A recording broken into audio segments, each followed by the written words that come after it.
Hi everyone, and welcome to What's New for Year-End 2014. Our goal is to share as much information with you about year-end as possible so you can be aware of the changes made in Microsoft Dynamics GP and start your year-end planning now. The slides being seen today were prepared by Cheryl Waswick, Shannon Auney, and Adam Gaber. We hope that this information will be helpful to you to have a seamless year-end. Let's start by listing the modules that will have changes in the 2014 year-end update. Changes will be made for U.S. payroll, Canadian payroll, payables management, and fixed assets. We will go through the specific changes in later slides. So if you are using these modules, we do recommend that you install the year-end update. This slide simply lists the modules that did not have any changes in the year-end update. These include inventory, receivables, analytical accounting, and general ledger. So although there were no changes in the year-end update for AA and GL, we do still have a slide in each just to make sure you're aware of some important information to keep in mind during the year-end process for these modules. So let's get started with general information about the 2014 year-end update. This slide lists the supported versions. This year, a year-end update will be released for Microsoft Dynamics GP 2010, GP 2013, and GP 2015. The updated builds are listed for GP 2010 and GP 2013.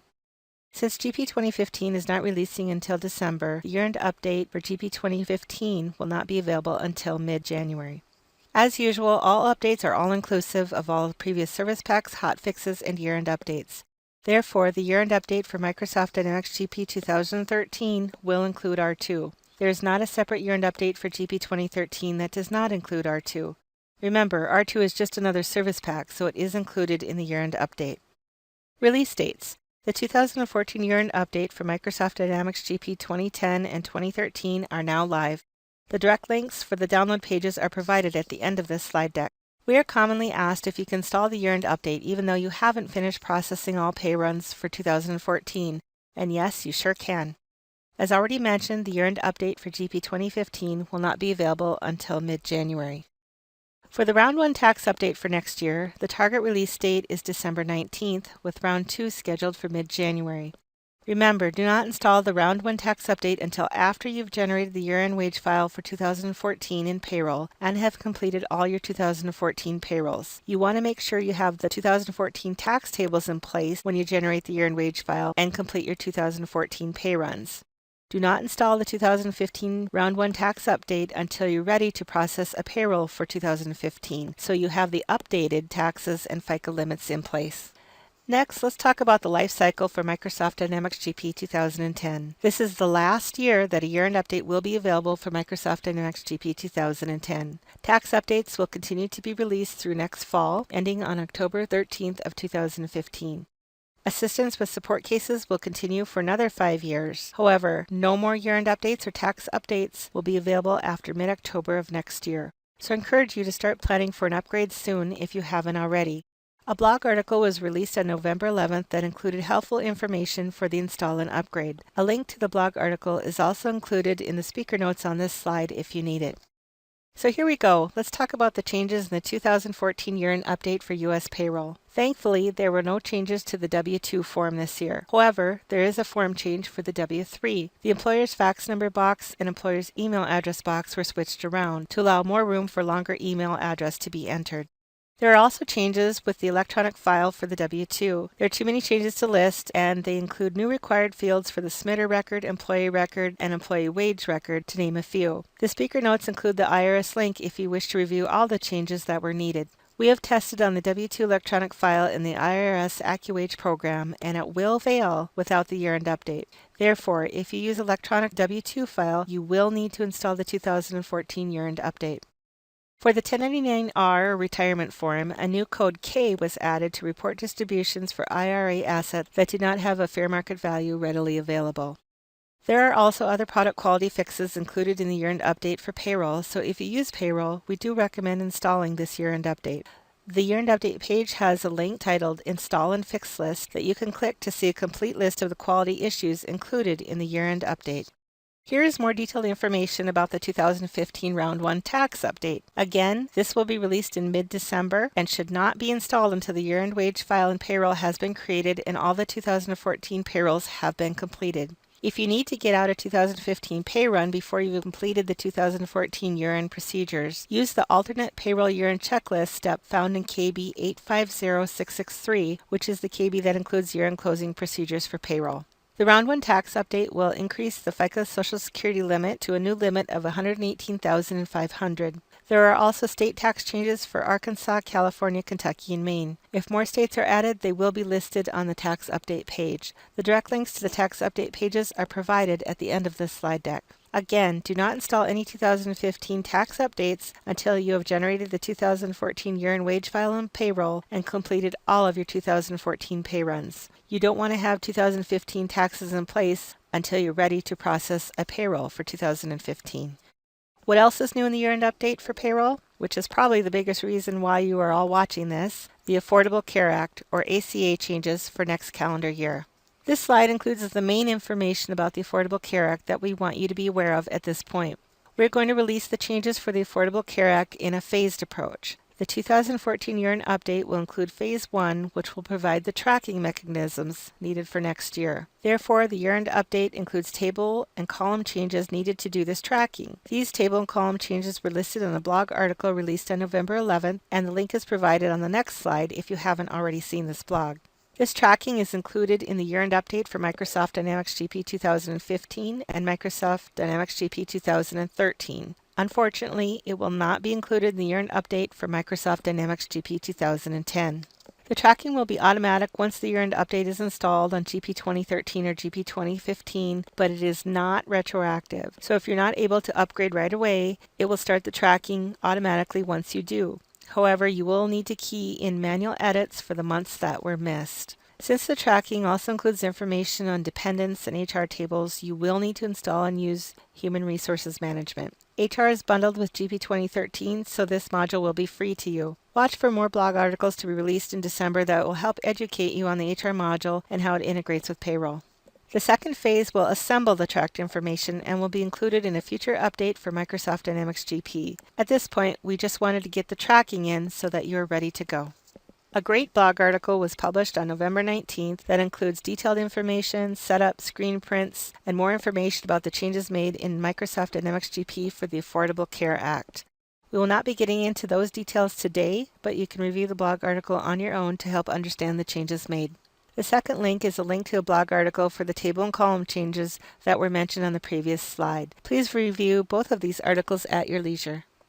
Another reminder I want you to be aware of was that a column was renamed in the direct deposit tables in GP 2013 Service Pack 2. This change affected functionality in the Human Resources Management and Business Portal. For example, when approving time cards, you may get the error Invalid Column Name Index 1. So you will need to install the hotfix for Business Portal to get around this. The hotfix is linked to a blog article that Terry published last year on November 5th, 2013. The direct blog link is also included in the speaker notes on this slide. Another side note is that Business Portal will not be supported with Microsoft Dynamics GP 2015. Instead, please review the new feature for Human Resource and Payroll Time Card Entry new to GP 2013 R2. The link to all the new features for GP 2013 R2 is included in the resource slide at the end of this slide deck.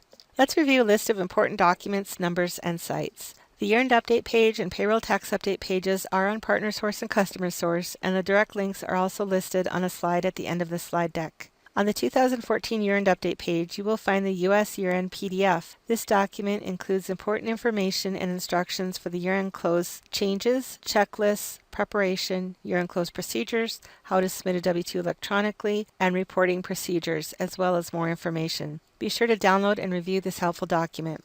Another document you will find on the year-end update page is the W-2 data source gp.pdf. This document describes each box in the W-2 form and explains where information in the year-end wage file comes from within GP. This is a very helpful document if you question where amounts came from on your W-2 or the year-end wage file. We recommend to print the year-end wage file report and verify the information before you actually print out your W-2 forms. The phone number and link is also provided for MicrosoftBusinessChecks.com. We recommend to get your forms from here as these are the forms that we have tested with. Not to say that you can't purchase them from elsewhere and test for the alignment on your own. The IRS.gov link is also provided if you wish to review changes that will be coming in the future. The last link is for AccuAge for the W-2 electronic file verification. We do recommend that you test the electronic W-2 file on this site to alleviate any last-minute surprises. Moving on to Canadian payroll. For year-end with Canadian payroll, we are also supporting Microsoft Dynamics GP 2010 and GP 2013, which are both targeted to release in mid-December, and GP 2015 is targeted to release in mid to end of January. The changes for the T4 127 were just released last week, so the changes are still under review. So unfortunately, I don't have a complete list of changes yet for you for Canadian payroll. The CR link is provided if you wish to review the changes that are needed. I do know that the year-end update will also include some quality fixes for the Record of Employment or ROE form. So the changes are still under review. There is a blog that will be published on December 9th as part of our blog series, and I will include any known changes at that time in this article. However, all the changes will also be listed on the download page. Here are the links for the download pages to watch for Microsoft Dynamics GP 2010 and 2013 for the release of the year-end update for Canadian payroll. Now I'll turn it over to Shannon. I'm going to cover what's new in payables management for year-end. The year-end close update includes changes for the 1099 interest form. These changes are that boxes 10 and 11 were added for market discount and bond premium, and box 13 was renumbered to be box 15 for state tax withheld. I also wanted to take a few minutes to make you aware of some new features that were included in GP 2013 for 1099s.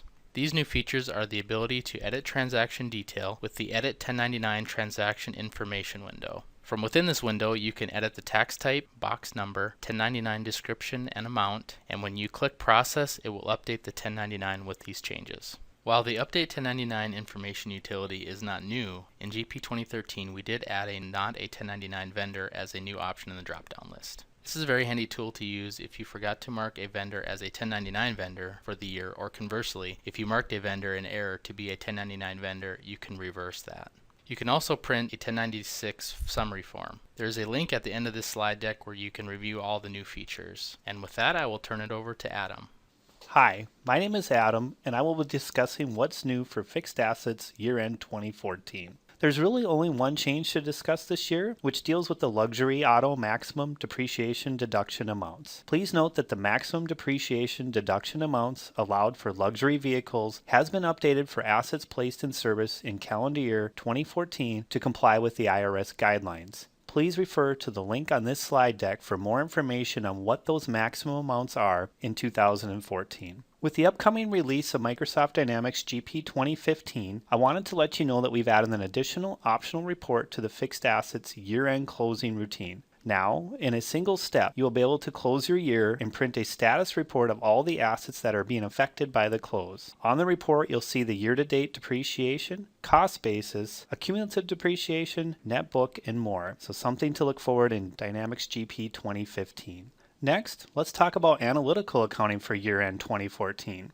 While there are no new changes in GP for analytical accounting, I would like to highlight some key points for AA users prior to performing the GL year-end close. Please refer to our KB number 960356 for the year-end close procedures prior to closing the year in GL if you are using AA. Within that KB, there is a link to a newer KB 2910626. Note that we have updated several scripts in this KB this year which are key in identifying any data issues in the AA tables you may have. It is very important to identify data issues prior to closing the year to avoid future issues with the balance brought forward records. This is especially important for Management Reporter Data Mart users, as Management Reporter will pull data from these tables as well as the GL tables. Another key point to be aware of with analytical accounting is that it needs to be installed on the workstation where the GL year-end close is performed. If it is not installed on the workstation, the AA tables will not be updated and those balance brought forward records would be lost. Next, let's discuss the general ledger year-end close. While there are no changes with the process, I wanted to highlight a new feature in GP 2013 R2. For users who have upgraded to our latest version of GP, you will see an additional Reverse Historical Year button on the year-end close screen. While this is a great new feature for users needing to reopen a closed year, it should not be used for a failed year-end close. As always, if you do encounter any errors or issues with the year-end close process, you should restore from a backup immediately. Now I will turn it over to Cheryl to discuss some known issues with the year-end close.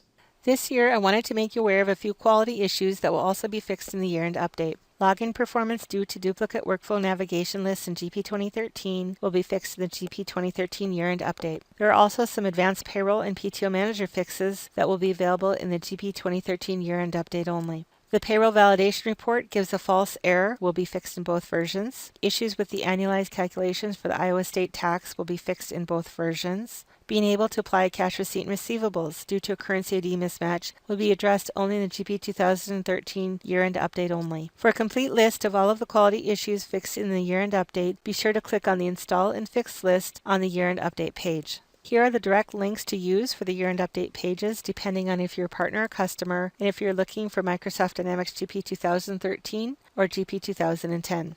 Here are the links to bookmark for the U.S. payroll tax update pages for both GP 2013 and GP 2010, depending on if you're a partner or a customer. I know many customers have already upgraded or will be upgrading soon, so I also wanted to provide you with the main landing pages for new features for GP 2013, GP 2013 Service Pack 2, and GP 2013 R2, so you can review all of the new features included for each update. Please bookmark these and use these as a learning and training resource.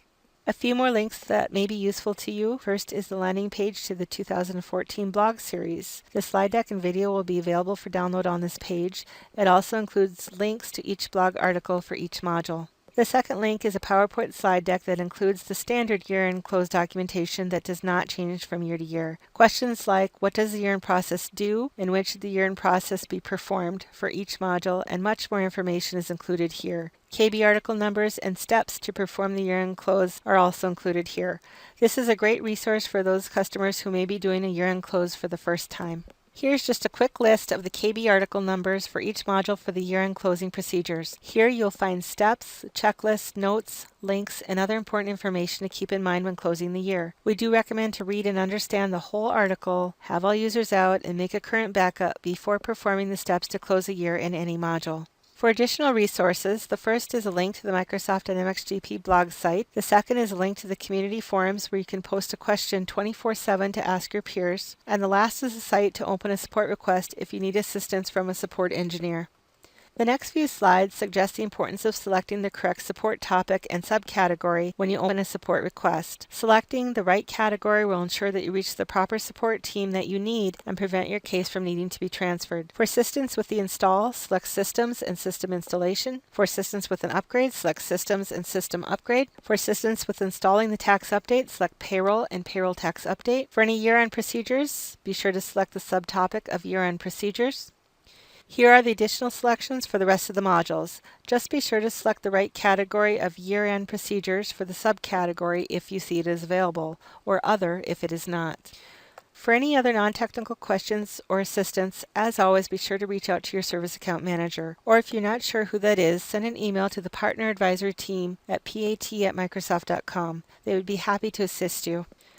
I hope you enjoyed today's presentation and that the information provided will help you have a seamless year-end. Thank you.